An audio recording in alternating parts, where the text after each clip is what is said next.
They should not see us praying. Anytime they notice we were praying, they will beat hell out of us. They said they didn't want us to pray or call Jesus. Àlàyé tí iléeṣẹ́ ológun ò lè sọ fún wa káàkiri iléeṣẹ́ ológun pọ́n kú iṣẹ́ takuntakun ṣùgbọ́n wọ́n fẹ́ gboríyìn nǹkan tí wọ́n ò ṣe. That day, when we reached the forest, they told us to drop all our phones. We did so, but we didn't know that Mr. Michael Oyedokun didn't drop his own. Ajínigbé said Mr. Michael Oyedokun disobeyed them. They said Oku because he disobeyed their order. Area commander said, and I quote, tí n bá pa ẹnì kankan, mo gbọ́dọ̀ pa ọkùnrin yìí torí pé kò tẹ̀lé àṣẹ mi. When he was asked how they were saved, he said that the ajínigbé willingly released them. Bí àwọn èèyàn sọ wípé kò sí kankan nínú àwọn ajínigbé yìí lọ́dọ̀ àwọn ńgbà tí iléeṣẹ́ ológun dé. Àwọn tí wọ́n neutralize àrókù wọn, àwọn tí wọ́n arrest àárí wọn. A máa gbọ́rọ̀ lẹ́nu kan nínú àwọn teacher yẹn. Ó ṣàlàyé. They told us the way to pass and they told us we will see 2 streams. A máa ródò méjì on the way. After those 2 streams, you will see the soldiers who are there to receive you, they told us. Can you just imagine? Yorùbá Parapọ̀ TV. Ẹ máa gbọ́ ẹ máa wò ó.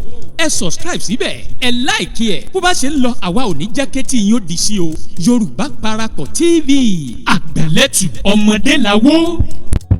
Àṣẹ iléeṣẹ́ ológun parọ́ fún wa ní lórí ètò ìjínigbé èyí tí wọ́n sì rí àwọn tí wọ́n jí gbé yín ní èsì ẹ̀lẹ̀ níbi tí àwọn ológun ti sọ pé àwọn gbé pẹ́rẹ́gì kaná pẹ̀lú àwọn agbésùnmọ̀mí tí wọ́n sì sọ wípé àwọn mú 8 nínú wọn tí àwọn kan sì gbé ìbọn sá lọ. Ṣùgbọ́n ṣá o láti ìgbà tí ọ̀rọ̀ yìí ti wáyé ó náà ni ominú ti ń kọ awíkoko lórí ọ̀rọ̀ yìí wípé láti ìgbà yìí àwọn 8 tẹ́ sọ pé ẹ mú a ò rí fọ́tò wọn bẹ́ẹ̀ sì ni ìwé ìròyìn kankan ò gbé ojú àwọn tí kinní ọ̀hún ṣẹlẹ̀ sí àti pẹ̀lú pé ó yẹ kí wọ́n lè fi àwọn tí wọ́n mú ọ̀hún wọn kí wọ́n sì rí ojú wọn ní gbangba. Oníṣùgbọ́n láti ìgbà tí iléeṣẹ́ ológun ti sọ wípé àwọn mú àwọn 8 yìí nígbà tí àwọn lọ gba àwọn ọmọ náà sílẹ̀ wípé a ò rí fọ́tò àwọn 8 ẹ̀jọ́ o torí pé tá a bá pa á tọ́ ni tá a bá tọ́ yóò dẹran onídìín. Ó ní láti ìgbà yìí gan lominú sì ti ń kọ òun o ṣùgbọ́n ṣá o ìwádìí ti bẹ̀rẹ̀ lórí ẹ̀ nínú èyí tí awíkoko kẹsẹ̀ bọ̀ nígbà náà ṣùgbọ́n ṣá o nínú ẹni tí orí kó yọ òun náà ni ó ti wá tú pẹ́ẹ́rẹ́pẹ́ẹ́rì ọ̀rọ̀ bí kinní ọ̀hún ṣe jẹ́ níbẹ̀ ni wọ́n ti gbóhùn arákùnrin kan sílẹ̀ nínú ẹni tẹ́ ẹ máa gbórúkọ rẹ̀ nínú fọ́nrán yìí òun ló sọ wípé àwọn ajínigbé tí wọ́n pa Oyèdòkun nígbà náà wípé kò sídìí méjì tí wọ́n fi pa Oyèdòkun yìí bí kò ṣe wípé nígbà tí wọ́n mú àwọn wọ́n sọ fún àwọn wípé káwọn fi fóònù ọwọ́ àwọn lẹ̀ wọ́n ní ṣùgbọ́n ẹni tí wọ́n ń pè ní Oyèdòkun yìí kò fi tọwọ́ ẹ̀ lẹ̀ wọ́n ní nígbà tí wọ́n wá rí fóònù lọ́wọ́ ẹ̀ ó náà nínú wa bí ẹni tó jẹ́ ọ̀gá pátápátá wọn wípé n tí Oyèdòkun ṣe yìí ó lòdì sí òfin òun o nípa bẹ́ẹ̀ ó ní wọ́n mú lọ síbi kan tó jìnnà síbi táwọn tó kú wà ibẹ̀ la gbọ́ pé wọ́n gbé gé orí ẹ̀ nínú èyí tí wọ́n ṣàlàyé nínú fọ́nrán tí wọ́n fi hàn wáyé wọ́n ní níbẹ̀ làwọn sì wà tí wọ́n ń fìyà jà wọn o ó ní ní àsìkò tí wọ́n fẹ́ tú àwọn sílẹ̀ tílé ológun sọ wípé tílé iṣẹ́ ológun sọ wípé àwọn gbé pẹ́rẹ́gì kaná ni o táwọn yìnbọn kòsàkòsà pẹ̀lú wọn arákùnrin ọ̀hún nínú ẹni tó wà nínú àwọn tí wọ́n jí gbé ó ní kò sí nǹkan tó jọ o ó ní lákòókò náà ó ní wọ́n kàn sọ fún àwọn ni o wípé káwọn máa bọ̀ wípé káwọn bá ti ń bọ̀ àwọn àgbàbì kan àwọn ó sì rí odò kan káwọn fodò náà kọjá àwọn ológun dúró dà wọ́n bẹ̀ Awíkókó wa sọ wípé Ṣèyí Mákindé mọ̀ tó ń sọ lórí ọ̀rọ̀ yìí ó ní nítorí pé lásìkò tí ikọ̀ àwọn ọmọ ológun dé ó ní wọ́n gbé bọ́ọ̀sì wá tí wọ́n fi kó wọn ni o níbẹ̀ la gbọ́ wípé bí wọ́n ṣe ń bọ̀ wípé wọ́n sọ pé kí káwọn máa bọ̀ wípé ikọ̀ ológun ti ń dúró dà wọ́n ní títì káwọn ó sì wá pàdé àwọn wọ́n ní lákòókò tí kinní ìṣẹ̀lẹ̀ wọ́n ní àwọn tí wọ́n jẹ́ agbésùnmọ̀mí ò sí pẹ̀lú àwọn mọ́ wọ́n ní ikọ̀ ológun sì wà níbi tó jìnnà réré táwọn sì lọ bá wọn bẹ̀ Awíkókó wa ni ó túmọ̀ sí wípé nǹkan kan bẹ láàrin òun nínú kọjá sí pé ilé iṣẹ́ ológun wọ́n bá wọn sọ̀rọ̀ wọ́n negotiate pẹ̀lú wọn wípé káwọn fi wọ́n sílẹ̀ lálàáfíà wípé ó túmọ̀ sí pé wọn ò pa ìkankan nínú àwọn agbésùnmọ̀mí yìí wọ́n wá ní pé nígbà táwọn ń bọ̀ nínú mọ́tò ẹni tó jẹ́ sójà ó fi fọ́tò àwọn kan hàn òun wípé nínú àwọn agbésùnmọ̀mí yìí táwọn mele yìí àwọn mele yìí àwọn mele yìí arákùnrin òun sì ń dáhùn pé ó mọ eléyìí ṣùgbọ́n òun ò mọ eléyìí o Awíkókó ti wá sọ pé tó bá jẹ́ pé lóòótọ́ òun náà ni wọ́n mú àwọn agbésùnmọ̀mí balẹ̀ wípé ó yẹ kí wọ́n fi fọ́tò àwọn kan hàn wọ́n wípé a ti pa eléyìí nínú àwọn tí wọ́n fìyà jẹ yín a ti pa tòun ó ní dídí àkókò tá à ń sọ̀rọ̀ yìí ó ní iṣẹ́ ológun ò fẹ́ ni tí wọ́n pa hàn ṣùgbọ́n sáwọ ẹni tọ́rọ̀ ọ̀hún sojú rẹ̀ nínú ẹni tí ó wà nínú àwọn tí wọ́n jí gbé ó tún pẹ́ẹ́rẹ́pẹ́ẹ́rì ọ̀rọ̀ nínú èyí tó ń sọ wípé ìní ọ̀hún oníbayòbayò nú o wípé kò sí ti ń jẹ́ pé wọ́n yìnbọn ságbésùnmọ̀mí àbí wọn ò yìnbọn nínú èyí tó ti ń fìdí ọ̀rọ̀ ọ̀hún múlẹ̀ wípé negotiation wáyé láàrin wọn ni o ó wá ní í ṣe bóyá tàbówó tàbí kì í ṣe tówó ó wá ní í ṣe pé bóyá tàbí pé wọ́n rìlíìsì àwọn ọ̀gá wọn tàbí wọ́n rìlíìsì àwọn ọ̀gá wọn ṣùgbọ́n sáà wọ́n ní Ṣèyí Mákindé mọ̀ tó ń sọ láti sọ pé káwọn wá sí àwọn ìwádìí ọ̀hún gbogbo ẹni tó fẹ́ mọ̀ dí ọ̀rọ̀ ọ̀hún bó ṣe jẹ́ ẹ wá gbọ́ wìnrìnwìnrìn ọ̀rọ̀ nípa kinní ọ̀hún bí kò ṣe pa Oyèdòkun bí kò ṣe pa Mr John ohun tó sì fakú ẹnì kọ̀ọ̀kan wọn a máa ṣàlàyé ẹ̀ nínú fọ́nrán tí wọ́n fi hàn wá torí pé ọ̀rọ̀ jábọ́ ń bẹ̀ ó rí kó ṣe pàtàkì fún ẹ̀yin olólùfẹ́ wa láti mọ̀ bí kinní ọ̀hún ṣe ń lọ ẹgẹ́ bí ìlérí tá a ṣe fún yín pé bí kinní ọ̀hún bá ṣe ń jábọ́ bí àpò yèrè táwọn ò ní jẹ́ kí tí yín ó di sí i bá a tún ṣe gbọ́ kinní ọ̀hún látún ní ká mú wá ní tí kẹ́ ẹ ṣe fún wa ni pé bó bá jẹ́ gbà àkọ́kọ́ lẹ́yìn ń wò wá àbẹ́yìn olólùfẹ́ wa tẹ́lẹ̀ rí ṣùgbọ́n ẹ ò tí ì tẹ subscribe button síbẹ̀ àwa ń bẹ̀ yín ni ẹ bá wa tẹ̀ sójú ẹ̀ ẹ bá wa dọ̀rẹ́ àwa náà ó sì bá yín dọ̀rẹ́ ẹ wá mọ́ gbàgbé o láti jago pélébé kan ti bẹ̀ lẹ́gbẹ̀ẹ́ tòró ni ó máa rán yín létí nígbàkúgbà tá a bá ti wà lórí ètò bó bá ṣe ń lọ àní jẹ́ tí yín ó di sí i àní lórí ọ̀rọ̀ yìí gbogbo ìwádìí tó ṣe pàtàkì ń bẹ láàjẹ́ kẹ́ ẹ mọ̀ ẹ pín sórí gbogbo social media pé ìwádìí tó lọ́ọ̀rùn ti wáyé lórí kinní ọ̀hún nípa bí wọ́n ṣe rí àwọn èèyàn ọ̀hún gbà táwọn èèyàn ń béèrè pé tí wọ́n sanwó ni àbí wọn ò sanwó tí wọ́n tú wọn sílẹ̀ wọ́ọ́rọ́wọ́ ìjẹ́ iléeṣẹ́ ológun gan pẹ̀lú ìjẹ́ ìyìnbọn gan pẹ̀lú ìjẹ́ bára wọn jàjàjàdíjú torí pé ohun tá a gbọ́ ni pé wọ́n tú wọn lẹ̀ wọ́ọ́rọ́wọ́ láì ní wàhálà kankan ni wọn ò sì gbúròó bọ́ kankan ẹjá share rẹ̀ káàkiri gbogbo orí social media káwọn èèyàn mọ̀ bí kinní ọ̀hún ṣe ń lọ ẹ̀yẹn sáà tẹ subscribe button síbẹ̀ kẹtàgò tí ń bẹ lẹ́gbẹ̀ẹ́ bó bá ṣe ń lọ àní jẹ́ kí tí yóò di sí o jẹ́mọ̀ àbẹ́tù ọ̀hún bọ̀. àwọn tí wọ́n neutralize àròkù wọn àwọn tí wọ́n arrest àárí wọn ṣùgbọ́n lo and behold a máa gbọ́rọ̀ lẹ́nu kan nínú àwọn tíṣà yẹn ó ṣàlàyé bí iṣu ṣe kú bọ́bẹ̀ ṣe bẹ́ àkáǹtì tí wọ́n sọ fún wa tí wọ́n fẹ́ ká gbàgbọ́ ó ní wípé àwọn jàgbá àwọn èèyàn yìí ni lọ́wọ́ àwọn ajínigbé now àwọn iléeṣẹ́ ológun gan ò débi tí àwọn ajínigbé wà àwọn ajínigbé ló kàn tọ́ka ojú ọ̀nà táwọn èèyàn yẹn máa gbà tí wọ́n ti ráwọn sọ́jà so a kàn nílò àfọ̀mọ́ kékeré èmi personally wọ́n sọ pé iléeṣẹ́ ológun ń parọ́ ṣùgbọ́n kí wọ́n jẹ́ ká rí fútéèjì àwọn tí wọ́n pa wọ́n láwọn ti gé gbogbo ogbó yẹn dé gbogbo ọ̀nà tó lè jẹ́ exit route ńlá wọ́n ti dí ṣùgbọ́n tó bá rí gbó yẹn bó ṣe pọ̀ tó yọ mọ̀ pé kò ṣeé gédé tẹ́ bá dúró sójú títì sáwọn yẹn wá gọ̀ wọ́n wá gba títì kọjá nínú igbó náà máa gbàbọ́ sínú igbó náà gbogbo èèyàn kọ́ ni ó gọ̀ ẹ ń bá mọ sín jẹ yọ mọ kó ojú ẹ yọ àwọn tí wọ́n ń jiyàn gbé sínú igbó wọ́n ti mọ kọ̀rọ̀kọ́ ń dunú igbó yẹn ibi tó já ibi tán lè gbá já tẹkùrú bá fẹ́ tẹ̀yìn ní fàǹfà so now a gbọ́rọ̀ lẹ́nu kan nu wọn yọ̀ọ́dẹ̀ tó wù mí ká tó gbọ́rọ̀ lẹ́nu student kan láàrin wọn náà ó wà very very absurd so to say a dẹ̀ máa gbọ́rọ̀ lẹ́nu kan náà àwọn teacher yẹn tí wọ́n release wọ́n ní wọ́n release àwọn ni wọ́n rescue àwọn ẹ má bínú o mo hàn pé time ti lọ bọ̀ṣẹ́ ìgbàgbé my own is to drop ẹ̀ síbí yìí àwọn èèyàn kọ̀ọ̀kan tó bá ń dé wọ́n mọ̀ rí later wọ́n mọ̀ bá ń bẹ̀ so that is just it wọ́n mọ̀ débẹ̀ wọ́n mọ̀ bá ń bẹ̀ information ni lèmi ní láti mú wá information tí mo dẹ̀ mú wá yẹn kò má ta iye èèyàn tó wò tàbí èèyàn tó gbọ́ my own is to mú wá ìwọ̀nba àwọn èèyàn tó bá láǹfààní àti gbọ́ wọ́n mọ̀ wípé ókè ẹni tí jẹ́ ká mọ bí nǹkan ṣe ń lọ because ọkàn mi ò ṣáà gbà wípé sorry wípé wọ́n fìjà gbà wọ́n ni láì tí ì pẹ́ rárá òun náà ni mo ṣètò kan tí mo ti sọ wípé àwọn iléeṣẹ́ ológun lò wá lọ́bùn wọ́n pè wá lọ́bọ lórí ọ̀rọ̀ àwọn akẹ́kọ̀ọ́ oríire àti àwọn olùkọ́ wọn tí wọ́n láwọn rescue nínú àtẹ̀jáde tí wọ́n fi síta wọ́n jẹ́ kó yé wa wípé àwọn àrẹ́sì àwọn agbésùnmọ̀mí 8 àwọn dẹ̀ neutralize àwọn kan láàrin wọn àwa kan wá ní olè ò ní jàgbà kọ́ mọ́ ṣe lójú fèrè anybody bá fẹ́ sọ ló máa sọ.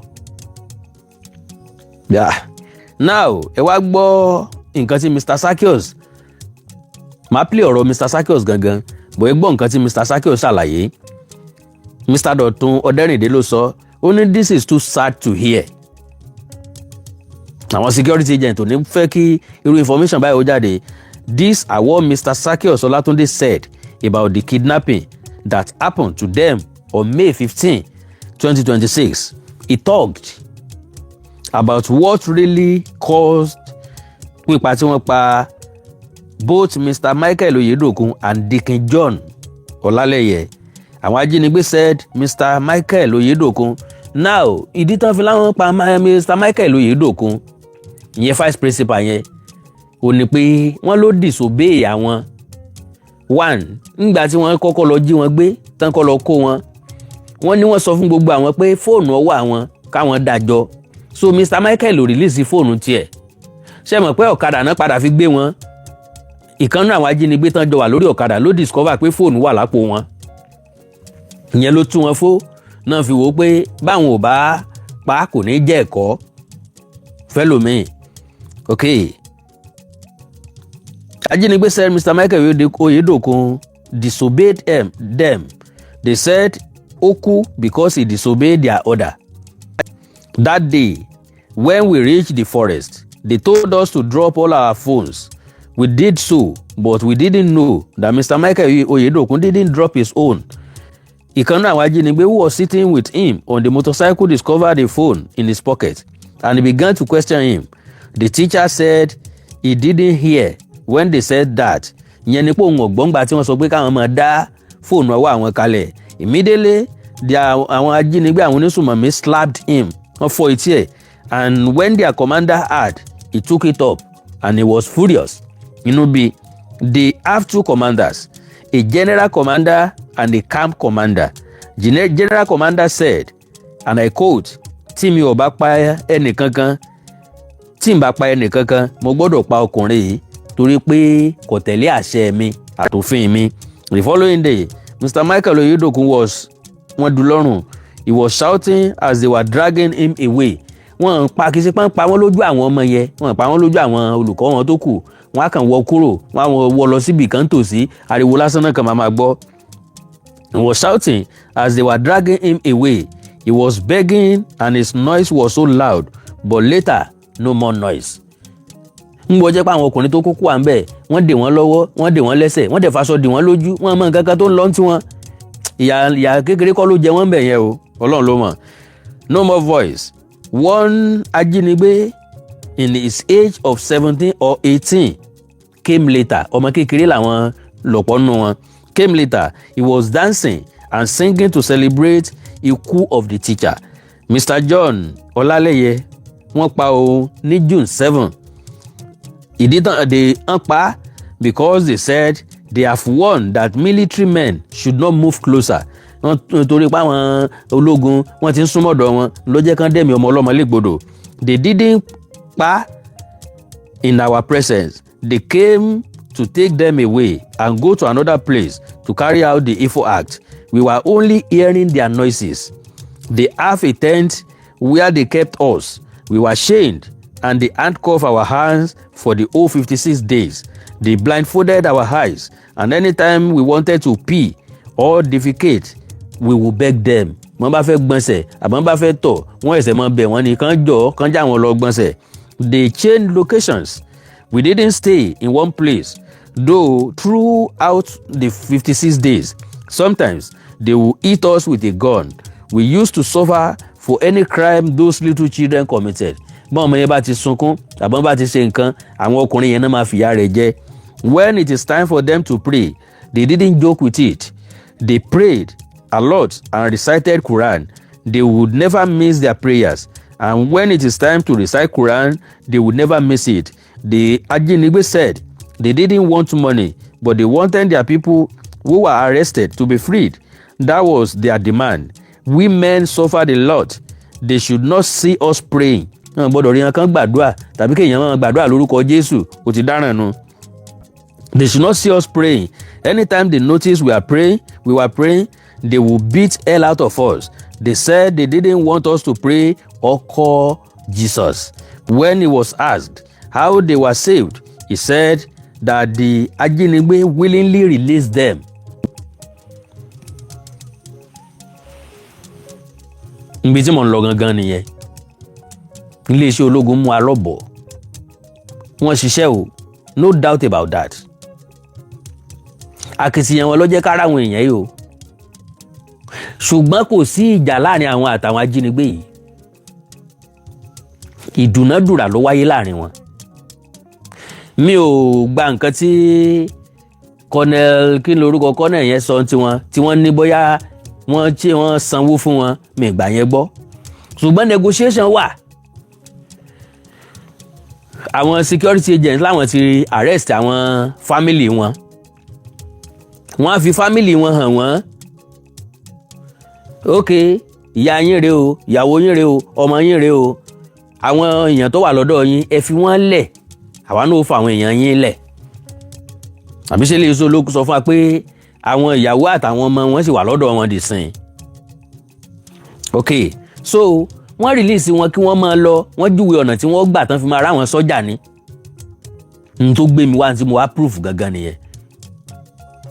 So because iléeṣẹ́ ológun ò ṣàlàyé into details fún wa, a rí footage àwọn agbésùnmọ̀mí tí wọ́n láwọn pa tán bá sọ pé neutralize àwọn ọ̀daràn, that is wọ́n ti pa wọ́n. Ó yẹ ká rí footage ẹ̀ pé ókè o, àwọn tá a pa lélẹ̀ o, àwọn tọ́wọ́ bà lélẹ̀ o, gbà tán fẹ́ mọ sá lọ nìbọn belẹ̀ o, ọ̀nà ibi tí kan ti sá lọ lélẹ̀ o, ibi tí kan ti ń yìnbọn lélẹ̀ o, wà á rí nǹkan kan tó jọ bẹ́ẹ̀. Àwọn tó ń sọ pé arrest náà á rí wọn. Àlàyé tí iléeṣẹ́ ológun ò lè sọ fún wa káàkiri iléeṣẹ́ ológun pọ́n kú iṣẹ́ takuntakun, ṣùgbọ́n wọ́n fẹ́ gboríyìn nǹkan tí wọn ò ṣe. So now, àwọn ajínigbé said they did okay. When he was asked how they were saved, he said that the ajínigbé willingly released them. They asked us to go that day because military have abducted their families. They told us to go willingly so that their families could be released as well. Wọ́n sọ fún ẹ bíbá ilẹ̀ ti lọ pàdé àwọn sọ́jà o. Àwọn náà máa jẹ́ kán mọ bí tán ti máa release àwọn èèyàn wọn sí. So that their families could be released as well. When we were released, they told us the way to pass, and they told us we will see 2 streams. Amarodo méjì on the way. After those 2 streams, you will see the soldiers who are there to receive you, they told us. Can you just imagine? Iléeṣẹ́ ológun mọ̀ fi pamọ́. Wọ́n rántí àwọn tó mọ̀ wá. Táwọn adigunjalè bá ń jalè níbì kan, táwọn ọlọ́pàá wá lọ síbẹ̀ tàbáwọn security agent lọ síbẹ̀ tán jọ gbé náà bọ́n fúnra wọn. Táwọn aditán bá neutralize àwọn adigunjalè yẹn, wọ́n á kó òkú wọn sẹ́yìn mọ́tò ṣá, wọ́n á kó wá sí station, wọ́n á wá display ẹ̀ síbẹ̀.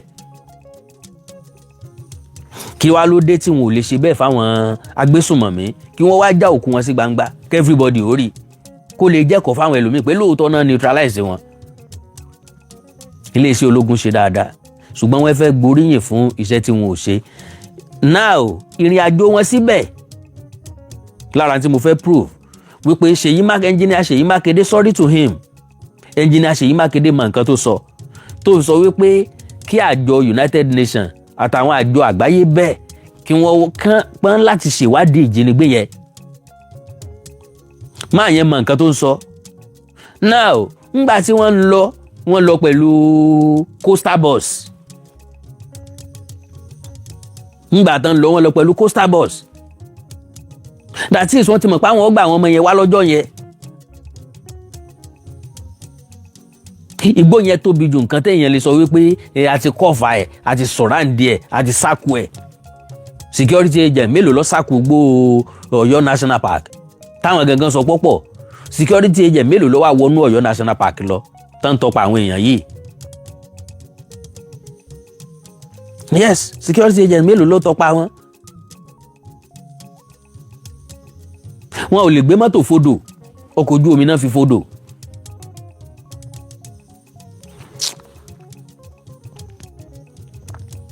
Yes, kí lórí yìí tí wọn ò ṣe tí wọ́n fẹ́ gbà ní pé àwọn dáná ìbọn yá wọn táwọn lọ gba àwọn èèyàn yìí lọ́wọ́ wọn. Meanwhile tẹ́ ẹ̀ bá gbàgbé nínú ọ̀rọ̀ tí mo sọ sẹ́yìn bí àwọn èèyàn sọ wípé kò sí kankan nínú àwọn ajínigbé yìí lọ́dọ̀ àwọn ńgbà tí iléeṣẹ́ ológun dé. Okay, you will see the soldiers who are there to receive you. Wọ́n ti mọ̀ pé àwọn sójà wà ń bẹ̀ àjọsọyépọ̀ ti wà láàrin wọn. They told us I was the one carrying everyone when we reached the streams. Ńgbà tá a dẹ́gbẹ̀ẹ́ odò àwọn ọmọ kéékèèké yẹn ò lè fodò ọ̀pọ̀lọpọ̀ obìnrin míì náà lè má kọjá ó lòun ló ń bẹ̀rẹ̀ pé gan àti ẹ̀ lókùnnú láti kọjá láti rìn mọ́. When we reached the streams, I carried almost those little children because most of them were already weak. After a short trek, we saw some security men who have been waiting to receive us. Òdodo ní gbórílẹ̀-èdè lékè. Táwa ni ò ní parọ́ láàrin wa báyìí. Ta la fẹ́ gbàgbọ́ lórílẹ̀-èdè Nàìjíríà? Ńgbà tá a débẹ̀ o, àwọn agbésùnmọ̀mí gbọ́n ṣe wọ́n ti fẹsẹ̀ fẹ́. Bá wọn ń bẹ̀, wàá báwọn èèyàn ta lọ gbé. Èwo ni pé a neutralize wọn. Mólè àmọ́yàn bí èèyàn bá ṣẹ́gun ọlọ̀tẹ̀ kọ́ mọ́ ọlọ̀tẹ̀ dè. Ẹ ń bá mólè ó yẹ kó yàn pé ó lè tá a mú rèé. Wọ́n lo mólè wọ́n wá lólè tó mú dà wọ́n sọ pé ńbo ló tiẹ̀ wá gbà lọ nísìn àti ẹ̀mọ́ ibi tó bá lọ nísìn so disappear ni bó ló ṣe disappear ó mú náà nìyẹn. Gbogbo eléyìí tá à ń ṣe kì í ṣe láti condemn sí àwọn agbófinró tàbí àwọn security agents tó lọ wọ́n fẹ̀mí lakú ọ̀pọ̀ nínú wọn dẹ̀ farapa kì í ṣe láti rubbish iṣẹ́ wọn tàbí láti sọ pé wọn ò ṣiṣẹ́ no n tá ń gbìyànjú àti sọ ni wípé wọn ò sòótọ́ tó wọn ò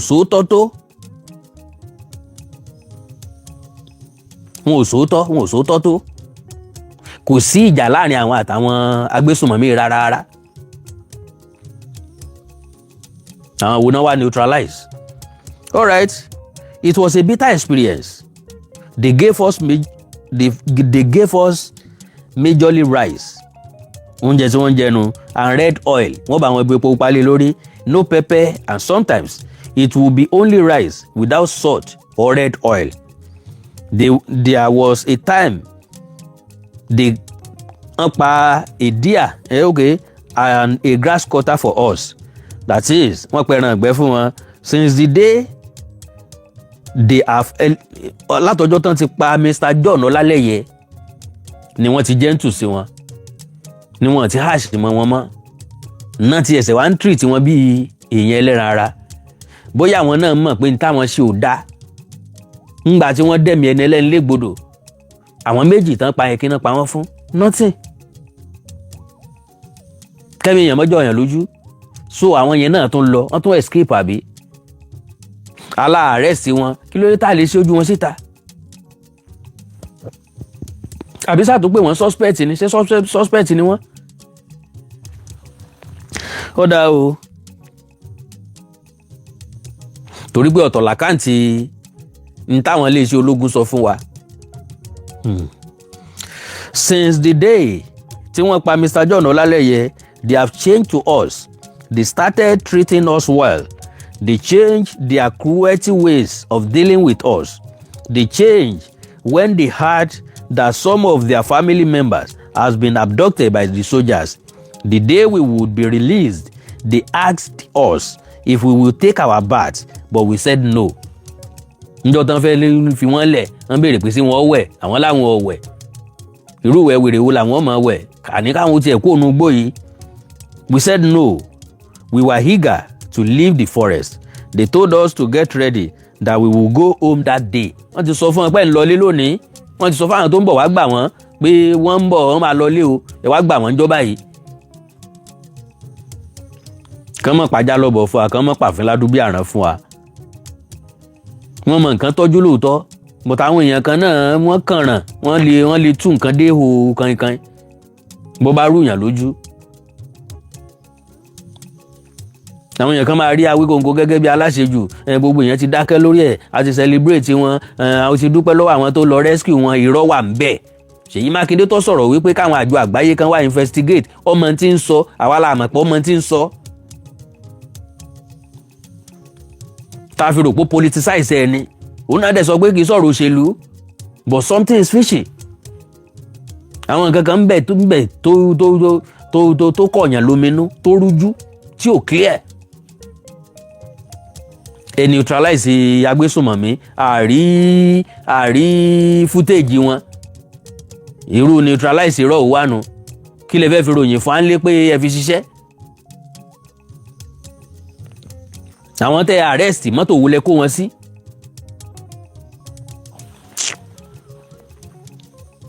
They told us to get ready that we will go home that day. When we reached Ibadan, one of the military commanders asked me if I could identify àwọn ajínigbé if I see them on phone.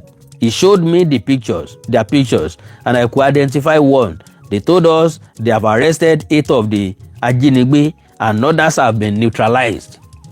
Nǹkan sọ fáwọn náà nù, wọ́n làwọn arrest 8.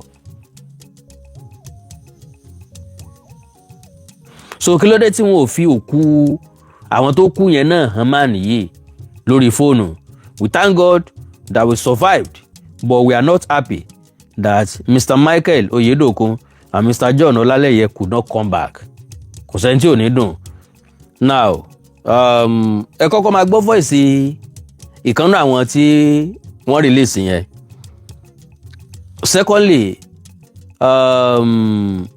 ọ̀gbẹ́ni tí wọ́n pa yẹn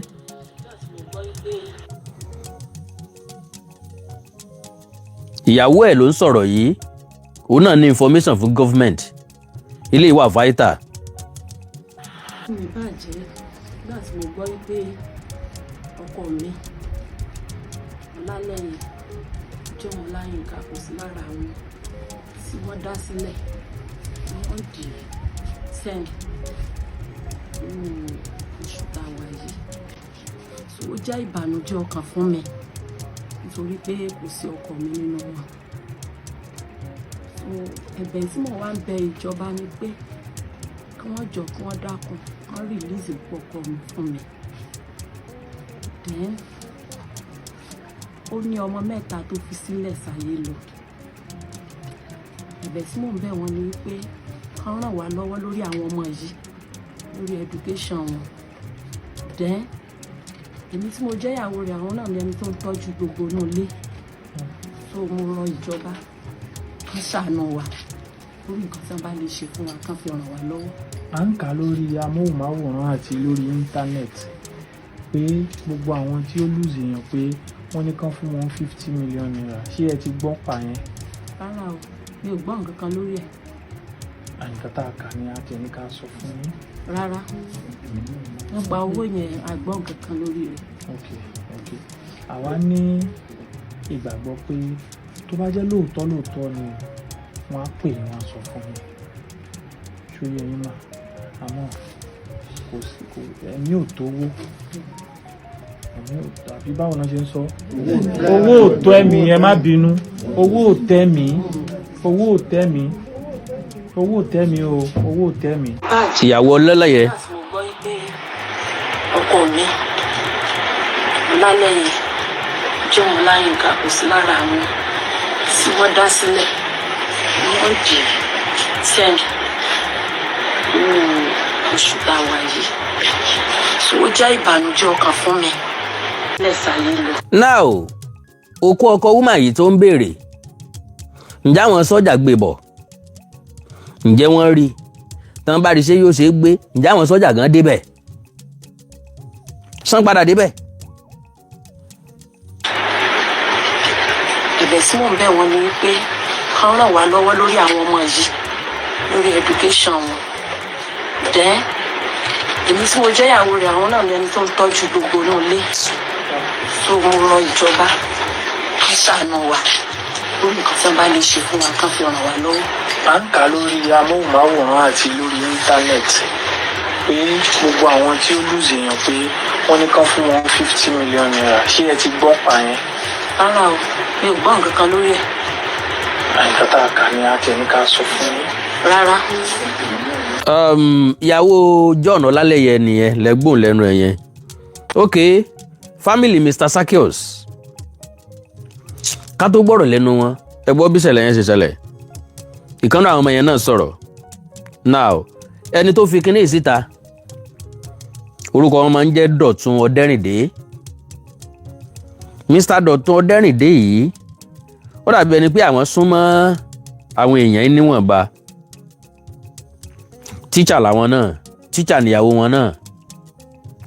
Àwọn tíṣà tán jí gbé yìí, wọn lára bóyá ìyàwó wọn ti jọ ṣiṣẹ́ papọ̀ nílé ìwé rí. Ọ̀rọ̀ tí màá yẹn kọ́kọ́ sọ lélẹ̀. I think this is the right time to write this. Although we lost 2 teachers, Mr. Michael Oyedokun and Mr. Joel Adesina. That is, olùkọ́ tán kọ́kọ́ gbẹ̀mí ẹ̀ níjọ́ tán wá kọ́ àwọn ọmọ yẹn àti olùkọ́ tí wọ́n dú lọ́rùn. Àwọn méjèèjì yẹn ni wọ́n kọ́kọ́ ń fọkàn sí kán tó mọ̀ pé John Ọlálẹ́yẹ náà kò ní bá wọn tó kù dé. Méjì táwọn mọ̀ nípa ẹ̀ nìyẹn. Oyedokun and Mr. Joel Adesina. How it would have been if both of them are alive today with other teachers. We will continue to remember him and may God continue to be with the family. I remember the day Mr. Michael Oyedokun tí wọ́n pa around 2 a.m. in the middle of the night. Someone sent the video of how àwọn ajínigbé àwọn afẹ̀míṣòfò tí wọ́n pa sí àwọn. Immediately I saw the video, I was hardly breathe. I began to sweat. I was wondering, could this be a reality? I was shocked and devastated. Since that day, I have decided to try my own effort in a little way.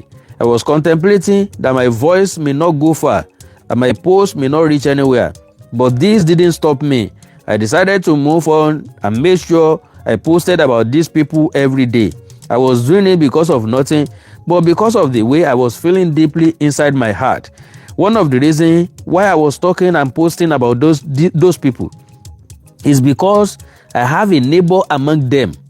That is Mr. John Ọlálẹ́yẹ. John Ọlálẹ́yẹ tán gbẹ̀mí ẹ̀ yìí, wọ́n ní neighbor àwọn ni. Later, I was told after a week that one of my brothers from the same family house has 2 children among abducted children. Tope Alamu, the principal's son, was my puppy when I was the headmaster at Zion Christian Academy, Ogbomoso. Vice Principal Mr. Jonathan Ojo's wife and my wife once taught together in a private school here in Ogbomoso. One of the vice principal's sons is in the same class with my daughter. Just last week Saturday, I later discovered that Mr. Zaccheaus Olatunde is my in-law. His elder brother married one of my sisters. Can you see that there is no way this matter does not concern me? Whether I have some connections with the victims or not, they are human beings like us. I thank God that all our efforts and prayers are not in vain. Today we are rejoicing because God did a marvelous thing. Thank God the storm is over. Days of insult and derogatory names are over. I received so many messages. Some are good remarks and some are threats from so many unknown people. I have received a message from someone. The message said, and I quote, "Your head will be gay in next 24 hours for reporting everything about the kidnapped people. I don't know the person. He locked his profile without any profile picture. Apart from knowing some of the victims, àwọn ajínigbé should not be allowed to take over our land. Anyway, they invaded. They will make sure they took over everything. And with that, there will be no peace in that place anymore. We need to raise our voice together. We need to contribute in our own little way to help overcoming this common challenge. Now, I am glad I'm here to share this testimony just because our people are back. We thank God for this great mercy. We thank everyone once again for your support in any way. Thank God. Thank you all. God bless. Now, ọ̀rọ̀ tí máa yẹn sọ tó jẹ́ kí n mọ̀ wípé ó mọ̀ wọ́n ó súnmọ́ díẹ̀ lára wọn nìyẹn. So, okay, ọmọ kan náà sọ̀rọ̀ bọ̀tẹ́ jẹ́ kí n kọ́kọ́ play voice Mr. Zaccheaus tí mo ka ọ̀rọ̀ wọn yìí. Family wọn lélẹ́yìí tán kọ́ ń jó.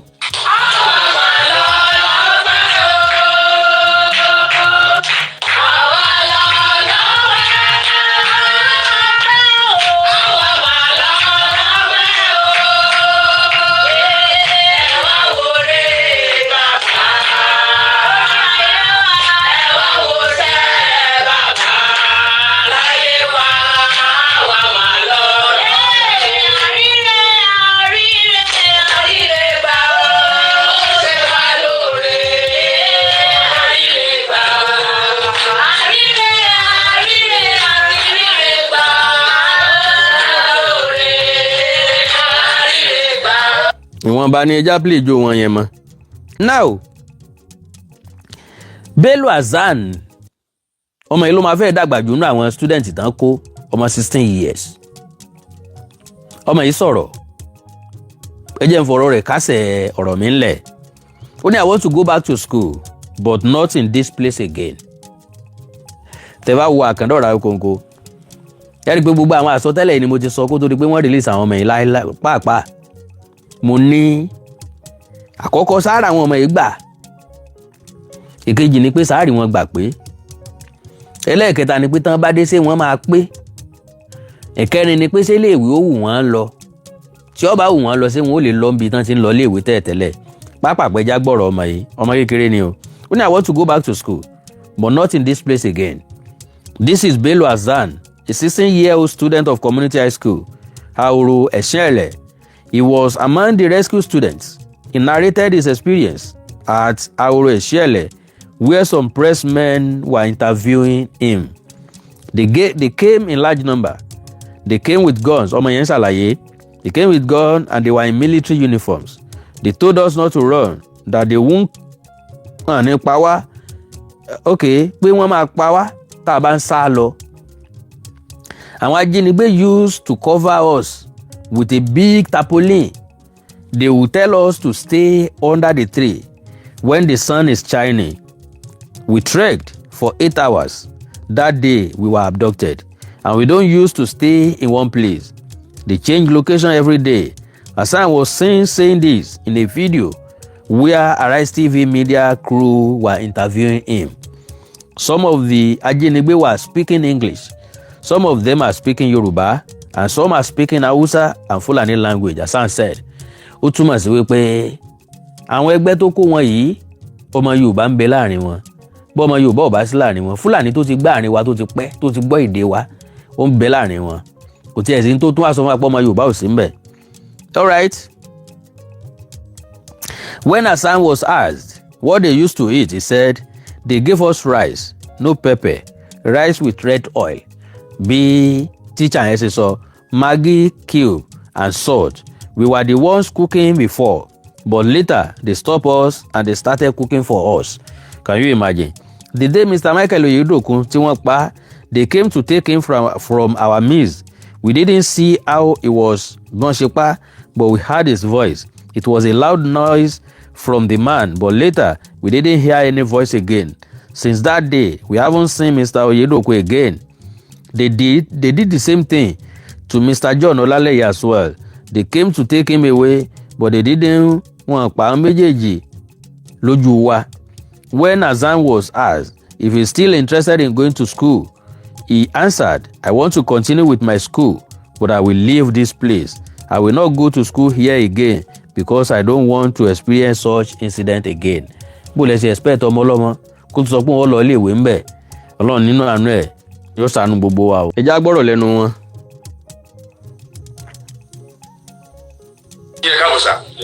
Mr. Sakios Olatunde. Mr. Sakios Olatunde lélẹ̀. Kidnapping yẹn bí wọ́n stage ẹ̀ ní pé irọ́ ni. Ẹ dákun sẹ́ni bá àtàlẹ́ ìmọ̀tàmọ́lẹ̀ sí láàrin ìṣẹ́jú kan. Gbogbo àwọn tí wọ́n sọ pé wọ́n stage ẹ̀ yẹn wọ́n mọ nǹkan tí wọ́n sọ ni. Bẹ́ẹ̀ kí wọ́n stage ẹ̀ ni ṣé wọ́n pààyàn méjì tí wọ́n pa ni. Bẹ́ẹ̀ kí wọ́n stage ẹ̀ ni àwọn nǹkan tá a go through níbẹ̀ yóò dára. Lóòótọ́ wọ́n sọ pé àwọn ọmọ wọ aṣọ àǹkárá pé wọ́n dáṣọ fún wọn. Ṣé wọn sí lọ́yọ̀ state ni àbí wọ́n gbogbo tí wọ́n di wọn mọ̀ pé gọ́ọ̀mẹ̀ntì ṣe ní ká mọ̀ wọ aṣọ ìbílẹ̀ lọ́jọ́ Friday. Aṣọ ìbílẹ̀ ní gbogbo primary school àwọn private school wọ́n wọ̀ ní Friday. Àwa tíṣà náà aṣọ ìbílẹ̀ la wọ̀, àwọn ọmọ secondary school wa aṣọ school ni wọ́n wọ̀ tó jọjọ Friday. Náà sì wọ́n sọ pé aṣọ wọn nìtì. Àwọn tó wà níbẹ̀ àwọn tó àdọ́tì wa àwọn náà máa bá wọn fọ aṣọ wọn lẹ́ẹ̀kọ̀ọ̀kan táwọn náà bá rí pa àti rùn. Ṣùgbọ́n àwa táwa jẹ́ tíṣà àwọn ní bá ṣe dọ̀tí ni wọ́n yóò gbọ́n bó ṣe rí lẹ́nu wa bí òkété tó ṣẹ̀ṣẹ̀ jáde lẹ́nu sà. So gbogbo àwọn tó sọ báyìí wọ́n stage ẹ̀ ni o. They are all telling lies. It was not staged, it was real. So please stop saying all those kind of news. Àwọn tó sọ pé wọ́n stage ẹ̀ ni ọlọ́pọlọ kíkú ni wọ́n. Wọn ò ní làákàyè. Wọn ò mọ̀ ṣe ń gbé nǹkan. Wọn ò mọ̀ bí nǹkan ṣe lè rí. Everybody mọ̀ wípé ó real, ó certain. Ọ̀nà tí wọ́n gbàgbà wọ́n padà làwa ń sọ̀rọ̀ lé lórí pé kò sí ìjà kò síta láàrin àwọn tó jí wọn gbé àtàwọn tó lọ gbà wọ́n. Àwọn yẹn yọ̀ǹda wọn pé kán máa lọ, àwọn tó dẹ̀ wá gbà wọ́n náà ti mọ̀ pé wọ́n fẹ́ yọ̀ǹda wọn. Ẹ gbọ́rọ̀ lẹ́nu Mr. Sakios padà. Ó lè dogun ayé mi lọ ní kánsẹ́lọ̀ Ọlátúndé Olútóyè Sakios. Èmi mo jẹ́ school kánsẹ́lọ̀ school tí àwọn ISWAP wọ́n ti wọ́n kó àwọn ní May 15, 2026. So èmi ni school kánsẹ́lọ̀ school yìí. Àwọn community high school. Àwọn ẹ̀sìn ìlú Oríire ní Ògbómọ̀ṣọ́ Ọ̀yọ́ state. So mo ń fi àkókò yìí dúpẹ́ lọ́wọ́ Ọlọ́run ọba fún orí ọ̀gá àti àbáni tó fi fún mi tá a fi lọ láyọ̀ tí mo fi lọ láyọ̀ tí mo fi bọ̀ láyọ̀ tí mo sì délé láyọ̀ tí mo bá àwọn ẹbí àti ará ní ayọ̀ àti àlàáfíà. Mo dúpẹ́ lọ́wọ́ Ọlọ́run. Bákan náà ni mo dúpẹ́ lọ́wọ́ gbogbo àgbáyé fún àdúrà àti àǹfààní tí wọ́n ní tí wọ́n ń lò lórí ayé wa bí wọ́n ṣe ń bá ìjọba sọ̀rọ̀ báwọn tó yẹ kí wọ́n bá sọ̀rọ̀ bí wọ́n ṣe ń bá wọn sọ̀rọ̀. Mo dúpẹ́ lọ́wọ́. Bákan náà ni mo dúpẹ́ lọ́wọ́ ààrẹ orílẹ̀-èdè yìí President Bọ́lá Ahmed Tinubu fún ipa tí wọ́n kó. Bákan náà ni mo dúpẹ́ lọ́wọ́ Gọ́vnọ̀ Ẹnjìníà Ṣèyí Mákindé fún ipa tí wọ́n kó lórí ayé wa nígbà tí a wà níbẹ̀. Bí tá a bá sọ̀rọ̀ nípa òkùnkùn mo ṣẹ̀ṣẹ̀ mọ̀ nǹkan tó ń jó òkùnkùn nígbà táwa níbẹ̀ àgbọ̀ nǹkan kan àwọn ibi táwa bóyá yìí la wà ní bóyá àti kú ni àwọn nǹkan kan bóyá Nàìjíríà la wà bóyá bòmí la wà àwọn nǹkan kan. Ẹlikọ́tà lásán tó ń wá ló jẹ́ ká mọ̀ wípé a ṣì wà láàyè ọ̀pẹ ìdùnkún Ọlọ́run. Bákan ni mo dúpẹ́ lọ́wọ́ gbogbo àwọn lọ́balọ́ba bẹ̀ látòrí ọba Gándì Ọ̀fọ̀lábí Ṣọ̀ún Ògbómọ̀ṣọ́ wọ́n ṣe gudugudu méjì yàyà mẹ́fà. Bàbá gidi ni wọ́n, bàbá rere ni wọ́n, oníkẹ́ tí wọ́n ṣe àti àwọn lọ́balọ́ba tí wọ́n jọ kọ́wọ́ rìn. Helicopter ń wá sínú gbóǹbẹ̀. Helicopter wo? Sorry. Ṣé lóòótọ́ ni wọ́n fẹ́ helicopter kó àwọn èèyàn yìí lọ sí Kaduna? Tó jẹ́ pé ńgbà tí wọ́n fẹ́ gbà wọ́n padà náà tó fẹ́ helicopter kó wọn wá pè padà. Who knows? Mi rò pé yẹn ṣẹlẹ̀. Àwọn yẹn kàn rẹ helicopter tó ń kọjá lójú òfurufú. Àwọn helicopter yẹn ń wá wọn bọ̀ wọn ò rí wọn.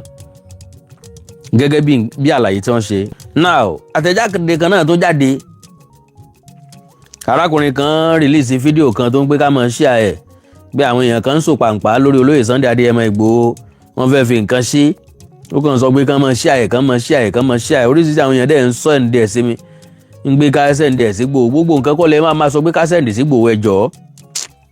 Gbogbo nǹkan kọ́ lẹ máa sọ pé ká sẹ́ǹdì sí Ìgbòho. Ẹni tó ń sọ̀rọ̀ ò clarify nǹkan tó ń sọ. Ó kàn sáà ń rojọ́ ni.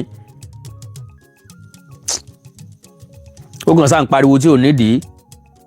Ẹ share ẹ̀ sí Ìgbòho. Ẹ share ẹ̀ sí Ìgbòho. Igbádogójì èrò wájà. Ẹ gbọ́ nǹkan tẹ́ni yẹn sọ náà. Kí ni yẹn túmọ̀ sí? Mo fi ọlọ́ọ̀bẹ yẹn ètè máa bá ń ṣe rẹ̀. Ẹ máa bá ń ṣe rẹ̀ sí. Ó dẹ̀ ń ṣépè fún rẹ̀. Ondo state ẹ ètè bá mi ṣe rẹ̀ síbẹ̀. Ọ̀yọ́ state ẹ bá mi ṣe rẹ̀ síbi bẹ̀. Ẹ dáhùn torí Ọlọ́run. Kwara state ẹ máa bá mi ṣe rẹ̀ síbi bẹ̀. Information kan tẹ̀ wá lọ́wọ́ láàárọ̀ yìí ní yàjú. Mo fi ọlọ́ọ̀bẹ ọbẹ̀ yín. Ẹ dákun ogun ẹ̀yìn oníjà wá. Gbogbo ibi tílẹ̀ Yorùbá wà. Ẹ tètè máa bá mi ṣe rẹ̀ síbi bẹ̀. Mo fọ́ ọlọ́ọ̀bẹ ọbẹ̀ yín. Ní kíákíá. Lórí Sunday Igboho wọ́n ti ń ṣe mítìnì kan tó ní agbára. Mítìnì kí náà ń ṣe? Àwọn bandit yẹn ti ń ṣe mítìnì kan. Àwọn bandit. Àwọn bandit wo? Àwọn bandit wo? Wọ́n fẹ́ attack àwọn ilẹ̀ Yorùbá kan. Ilẹ̀ Yorùbá wo náà fẹ́ attack náà ti máa attack tẹ́lẹ̀. Mítìnì wo náà ń ṣe bó náà ti ń ṣèpàdé. So gbogbo ilé náà dẹ̀ ní ọ̀pọ̀lọpọ̀ àwọn èèyàn ti ṣe àì lọ rẹpẹtẹ. Information tí ò lórí tí ò nídìí. Wọ́n ń ṣe mítìnì lórí Sunday Igboho. Bó lẹ́yìn ṣe àmọ̀gbọ́n ṣe mítìnì lórí Sunday Igboho. Lórí Sunday Igboho fún kẹ́ni.